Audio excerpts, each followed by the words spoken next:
Do you want to learn about Power Apps list relationships? Then do I have the video for you? Today what we're going to do is we're going to talk about Power Apps list relationships using SharePoint and of course Power Apps, and just talk about some of the different ways to connect them. So for example, we're going to go in, we're going to build a project SharePoint list and a project task SharePoint list.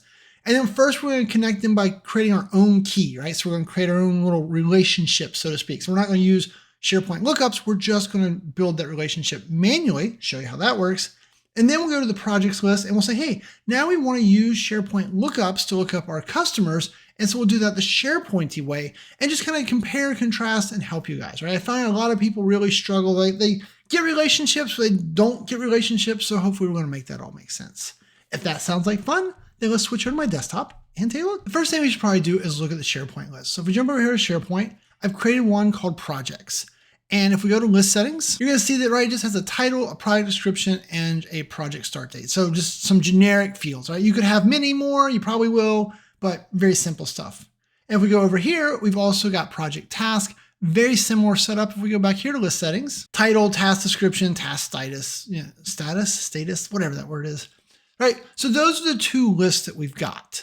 So we probably need to start by pulling those into SharePoint. So let's go over here to our data sources. We'll say add data. We'll search for SharePoint. We'll click on SharePoint and then we'll use one of our SharePoint connections. Over here, we've got Power Apps videos. And then we're looking for project task and projects, right? So there's our two lists. We'll say connect down here in the bottom right under my face. And after just a moment, those are pulled in. Now what we want to really talk about here is first is just like creating content with those, right? So we know that if we wanted to take projects, right, that's the parent. And if we want to be able to create a new project, build this ourselves, our own controls, right? So if we insert ourselves a text input, and we'll delete out the default there, and then we'll throw a label on top of that, and we'll call this one project name. We also then had a product description, right? So another label, set this one to project description, like that. Oh, we'll probably pull it a little wider, it looks good. We'll insert another text input, make sure we clear out the default for that one. And then last but not least, we had project date. So one more label, we'll set that one to project date like so.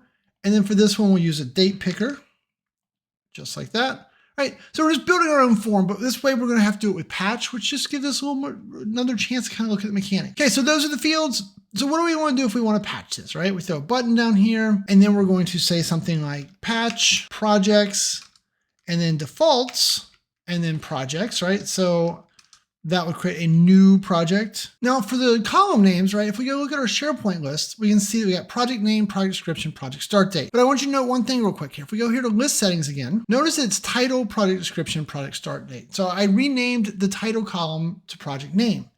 That's important because when we go here to patch, right? If we go here and we try to do project, right? Project name does not show up, right? So we're still gonna have to do title. And then for that one, we want this text input right here. And so it's text input one, but we're gonna rename that. We're gonna rename that input name, and we're gonna take this one and we're gonna rename this to input description. And then we're gonna change this to be DP project date. I don't know, something very simple like that, right? But that way when we go here, we're gonna say, all right, title, you need to be input name dot text. And then project description, you're gonna be input description dot text. And then project start date, you're going to be DP project date dot selected date. Close our curlies, close that. And so that patch statement should create our record, right? Now, I'm not going to go into great details. I'm assuming you have some familiarity with patch. If you don't, check out the video up there on patch, right? It's everything you need to know because you really need to understand patch to understand the way we're doing all this, right? It's gonna be very important in a second. Let's try that out. Let's hit play. And so for project name, we'll call this new office, right? I don't know. Project description, we'll say build an office building like so. And project date, that's fine, right? So now if we hit the button here, boop, after a moment, if we jump over here back to our projects, there you go. You got new office, build an office project 7/1/2024, right? So that's nothing to do with relationship SharePoint, but that's creating what we'd call the parent, right? That is the project. Now, if we want to associate a task with that, what are we going to do? We're going to need some fields for that. So let's look kind of at our fields again for project task. And so same thing, we got title, task description, task status. And of course, title over here is actually called task name, right? So we need two text fields and a choices. So we'll go back over here to Power Apps. And we will then go here and insert ourselves a label. We'll set it to task name, and then we'll do a text input again. We'll clear that one out, and we'll go ahead and rename these as we go. This time we'll rename this one to input task name. So, right, remember you're renaming those to make it easy for you. So whatever makes sense for you there, use that, right? Insert another label. I'm never going to rename my labels because I don't care what my labels are called. I'm not going to reference them. I only rename things I want to reference. So this would be task description and then another text input. Same thing, we'll clear this out and then we'll rename this to INP task description. And I'm just kind of double clicking on those controls, right? If you're having a hard time getting that to work, you can always click here and say rename this way. And then the last but not least, we had the picker, right? This one's a little bit different. So we're going to say text label. And then here we've got task status, right? Just like that. Now for this one, right over here, remember task status was a drop down, right? We're back to list settings again. It's a choice column, right? And the choice column has got a bunch of choices predefined, right? Not started, started, on hold, complete. Now we could manually recreate those, boo. Or what we're going to do is we're going to insert ourselves a drop down here. Let's search for drop down like so. And so what we want to do here is we're going to say, hey, I want you to use the choices function. I want you to do choices for project task dot task status like that. Close our parentheses. And look, now all four of those are in there. And of course, not started makes sense as the default here. So we're just going to leave that alone. Okay. We'll rename our drop down here to drop down status like that. And cool. Okay, so now we've got this. But now if we think about it, right, so we want to create a relationship between these two. And so in order to create a relationship, we're going to need a column to track the information. So what we're going to do is we're going to go here to the child, right? So in this case, project task, and we're going to create a new column. And so here we're going to call this project ID, right? Because that's how we're going to link the two together, is based on the ID of the parent of the project in this particular case. Remember, this would be the same no matter what you're doing relationships around, but we've got that. And we're just going to make that a number field. Then we'll scroll down, we'll say okay. And so that's going to create that field. Now that that's created, we also need to go back over here and tell Power Apps we got a new column. So we go to data sources, we go to project task, and we do a refresh. So now it knows about that extra column. Now we're not going to have the user enter any of that information in though. What we want to do is we want to be able to have this created and connected all at once. Okay, so if we go over here, all right, so we go back here. So we know that that created the parent. Now, when you create the parent like that, right, what we want to do is we want to return the ID of the parent so we can create the child. Actually, you know what? Let's create the child first manually just so we can see what that looks like so we can combine two concepts, right? So we're insert ourselves a second button. Our final result's not going to have these two buttons, but we're going to make this make a little easier. So what would you do to create a child, right? It would be this. It'd be patch, project task, defaults, project task. And so then same type of thing again, right? We've got title, and that's going to be input task name dot text. And then we've got task description, and that's going to be input task dot description dot text. And then we last but not least have task status. And so that one is going to be our drop down, right? So what do we call that thing? DD status dot selected and dot value, right? So that's the value of what's selected there. Now we close our curlies and we close this. Now it's going to yell at us, right? And I did this on purpose because this is a very common mistake. If you go over here and hover, it's going to tell you the type of this argument, task status, does not match the expected type record found type text. Okay, so task status over in SharePoint is a choice column. But when we pass the selected value, that is just the text not started, right? Choice and is text and records, they don't match, they don't jive, right? So what you need to do, actually, this is easier than you probably thought it was, but what we want to do is delete all that off. Right, because task status, drop-down status selected produces we're going to select it there, right? A record with the value of not started. Task status wanted a record with a value not started. So a lot of times people just tend to put that extra dot on there and they can't figure out why they can't patch their choice columns. That's what it's going to be, right? Now, we also know that there's another field here called project ID. And we know that the project ID for like new office, right? We would have to go over here and look at our office. And if we said, hey, show me the ID column, right? Select the ID column and say apply, right? Remember, SharePoint automatically generates the ID column. That's the primary key for SharePoint. It'll always be unique. It starts at 1 and just counts up. So like my employees list has like 1,800 employees that have been created. So it's on ID 1,800 and something, right? So in this case, we see new office is 2. So if we were very manually patching this, we could literally just go here and do 2, And then when we create this task description, that would connect the dots. Obviously, your users aren't going to know that ID, so we can't really do this for them, but we want to test and make sure that it works manually before we try to do it, in an automated way, right? So let's hit play. We'll call this task name, get building permit, task description, government paperwork, and task status not started, right? Now, if you're wondering how I put the little smiley face in there, remember you can hit the Windows key and the dot, and then you can choose any of these. Yeah, that's right. Choose the head balloon guy. Boom. SharePoint doesn't care. Power Apps doesn't care. But now we press the button, boop. And if we jump over here to project task, we're going to see there is our lovely little thing, and there is our key, right? That is the connection. That's how it knows what project it is tied to based on its project ID. Hey, if you're enjoying this video and you're enjoying hanging out with me, then hit the like button. Oh, I don't care about that. Well, I do care about that. I don't know, whatever. But what I really want you to do is go check out my training. So training.powerapps911.com. I've got live classes. I got on-demand classes. I got a 6-month university. We've got office hours. I have got all types of training options that can go more than just watching me talk on YouTube to interacting with me, doing hands-on labs with me, just getting to hang out and learn lots more. So if that sounds interesting to you, go over to training.powerapps911.com. All right, back to the video. So if you're with me so far, then now what we really want to do is we want to make it so we press one button, it creates this and this in the appropriate place and creates a relationship, right? So let's just insert another button. And so for this, we're going to kind of throw in some fun concepts, right? So we know that this has got to happen, right? We got to create that parent. So let's grab that. Let's copy that over here. And what we're going to need to do though, is not only do we need to create the parent, but we need to capture the ID, the information that got created. So what we're going to do is we're going to use the with function. So the with function lets us create a variable that just exists inside these two parentheses. And so we're going to call this var parent. And then we're going to put our patch statement like so. And we'll close our curly brackets, right? That's for the with, and then do our comma. So what this is going to do is this is going to patch or create our project. And then when it creates it, it's going to return the entire record that got created. So all the fields that we updated, all the fields SharePoint updated, including that ID field, right? So var parent.id in a second is going to have the ID, because now after this comma, we want to do what?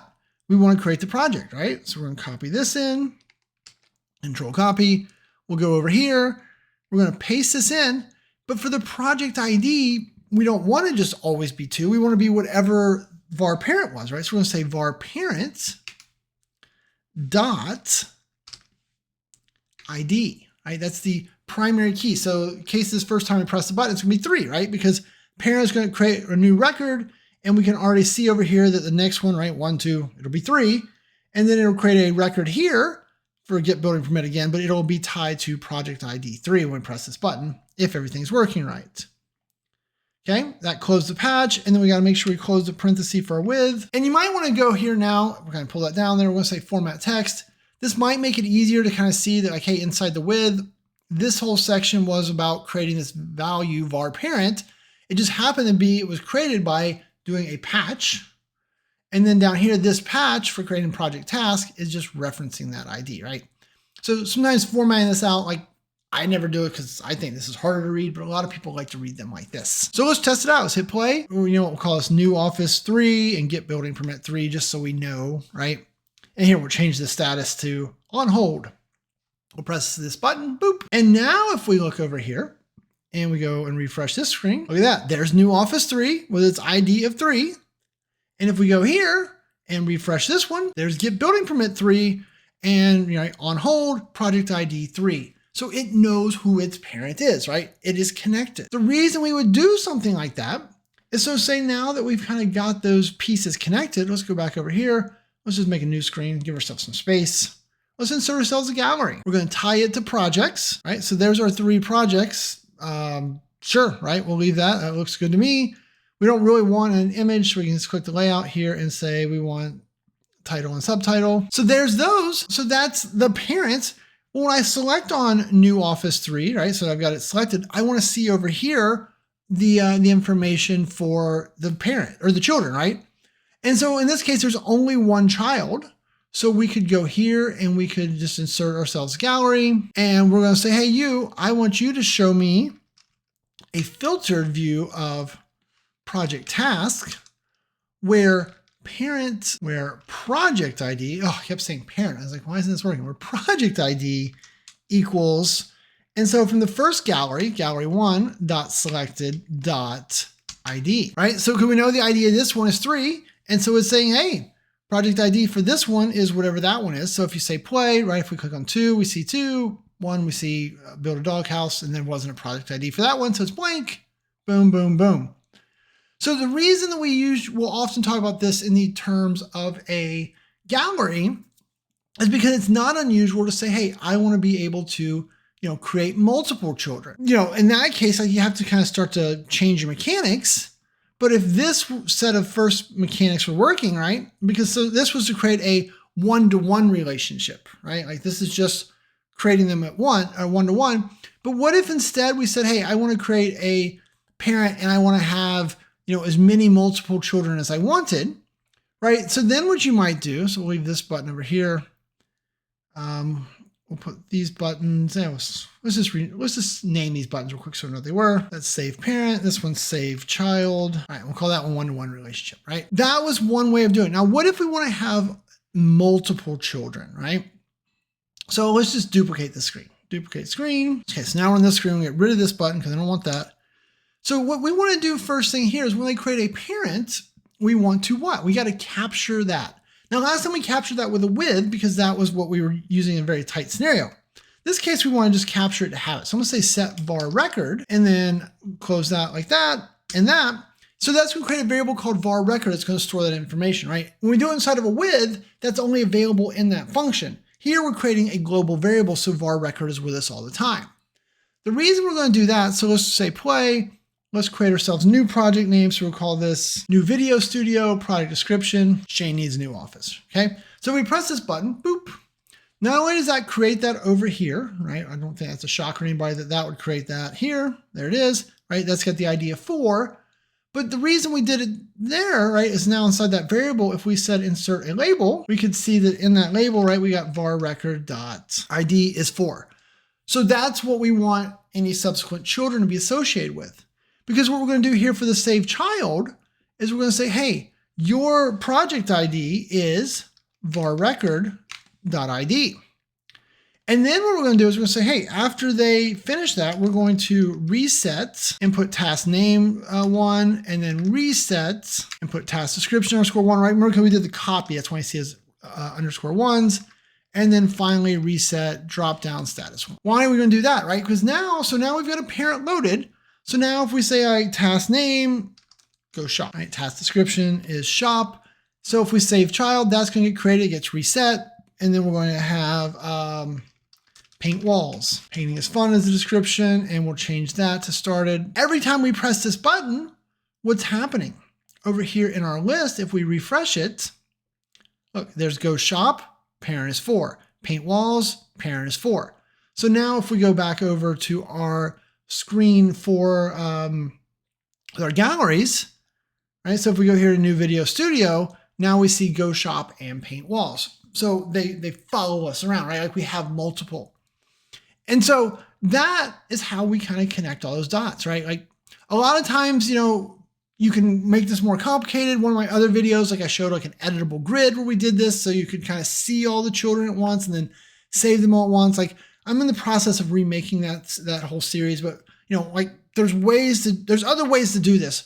But what I really need you to take away from this is the mechanics, right? And the mechanics are really just about having that project ID, in this case column, and making sure that its ID is tied to its parent, right? Because in this case, does SharePoint know about this relationship? No, right? Does Power Apps? Technically no, right? Like all we're really doing is saying, connect these two dots based on this number, right? Like if we went over here, because it's not a real relationship, if I go and edit in grid view and change justify doghouse to also be 4, right? If we exit grid view, that'll save there. We go back over to Power Apps and we refresh project task by clicking right here. Now, if we go back over to this screen, right? So then now, buddy never getting off my couch is also here because, right? We're just self-maintaining. We're just counting on the data being correct in this particular scenario. Like Power Apps, SharePoint, they have nothing to do with these list relationships, even though we need them, we want them, we count on them. So what if I do want SharePoint to understand the relationship?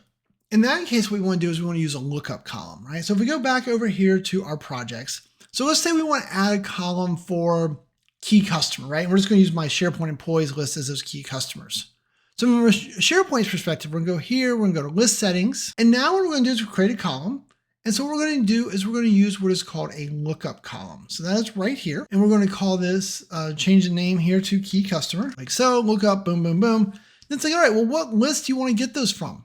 And so I can choose any list in this SharePoint site. So in our case, we want to use employees. And it's like, all right, well, what is the primary column do we want to use to reference things? And we're going to do that based on the first name of the person. Now we can pull in other columns. Like I'm not going to teach all the mechanics. SharePoint lookup columns have a lot of pieces. Right now, we're just going to kind of roll with this. And that looks good. So we'll scroll down here. We'll say, okay. This is now if we switch back over to Power Apps, right, we got to tell Power Apps about the new column. So we go to projects this time and do a refresh here. So now it knows about the new column. But if we go back to our first screen, right, where we were first creating those, we'll save parent down. And so we're going to insert label, and we're going to call this one key customer. And then we're going to do another drop down again. So search for drop down, and we're going to pull this down here. And so for this one, we're going to do that same thing, choices, projects, and then we're going to do dot key customer like that. And look, now we see all of the people from the other side, right? These are all the people in my SharePoint employees list. So let's just go ahead and choose our dear friend, Buddy. Right, Buddy wasn't here, but Buddy ran off. And so then now we just need to go update our patch statement here. And we're going to say key customer. And then what is it? It's currently called dropdown 2. Okay, I forgot to rename it. Dropdown 2 dot selected. Same type of thing, right? We just want the record. It's got to do a record match of the two. If you're ever struggling to patch lookup columns because they are a pain. They're one of the hardest columns to deal with. I'll put a different video up there that just talks about patching the complex columns, lookup columns being one of the important ones, right? I thought those are important things for you guys to have. Okay, but so now that we've got that, right? So if we hit play, so this will be new Office, I don't even know, 5, we'll say save parent, boop. And so now if we go over to our screen for viewing these things, right? So there's new Office 5. Now this one though, we're going to be a little bit different because we don't have this whole relationship, galleries, like we don't have to do all that. What we can do is we can just go here to our gallery. Let's just go in the gallery. Let's insert another label. Let's make this a little bit bigger and we'll stretch this over. And then we're going to say, hey, for this one, we want this item dot key customer. It errors because that's a record, right? It's a lookup to that whole record. But if we do a dot here, we got value and ID. Value is the column we chose. So it should say Buddy, right? And if we go down here and look, there it is. It says Buddy, right? It's the only one that's there. If we did ID, then that would be kind of the way that we were doing it before, right? So you can see that Buddy is 1,777. So you have the ability here to specify this stuff yourself, rearranging a little bit so it looks a little better.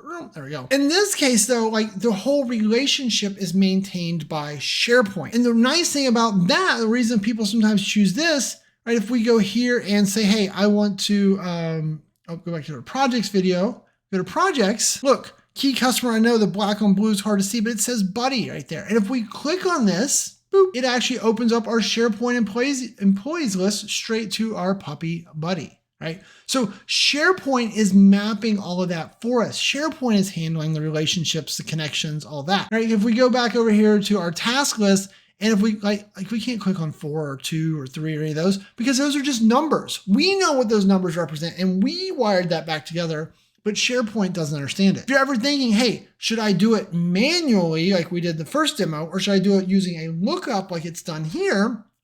Oftentimes the key answer is, do I need it to work in SharePoint on its own? If I need it to work in the SharePoint experience like this, where I click on Buddy and it takes me to Buddy, then I want to use a SharePoint lookup. If I am just using Power Apps and SharePoint, right? The SharePoint list is just literally, my database. I know people hate when I call it that, but they think this is a database table and I'm going to maintain the relationship and everyone's going to always access everything through my Power App, then I don't want the relationship or the lookup columns, right? So that's kind of how I think about the two. Hopefully that helps you guys. I know a lot of our customers really kind of struggle with how to get started with this. It's like when to use one versus the other. What's the difference, right? Like I can make either one do it. It's really just a matter of which one was easier for my scenario, which one was, easier for me to pack together, unpack, show. Am I using it from just Power Apps, just from SharePoint and Power Apps? All of those things kind of go into, figuring out. But also remember that working is better than not. So if you've got it working, high five, right? You've done the right stuff. Questions, comments, thoughts, answers. I know it was a lot of stuff. There was a lot more rabbit holes I could have went down. I really had to hold on tight not to go through too many of those, but hopefully this gave you a great foundation of all of these things. If you have any things I can do to help you with this, remember, we have thousands of customers where we just get on for 30 minutes with them just to help them fix this problem or that problem, right? Like you're stuck on your one patch. You just need someone to get on a Teams call and show you how to do it. Power Apps 911 has services to do all that. And with that, I'm going to say thanks and have a great day.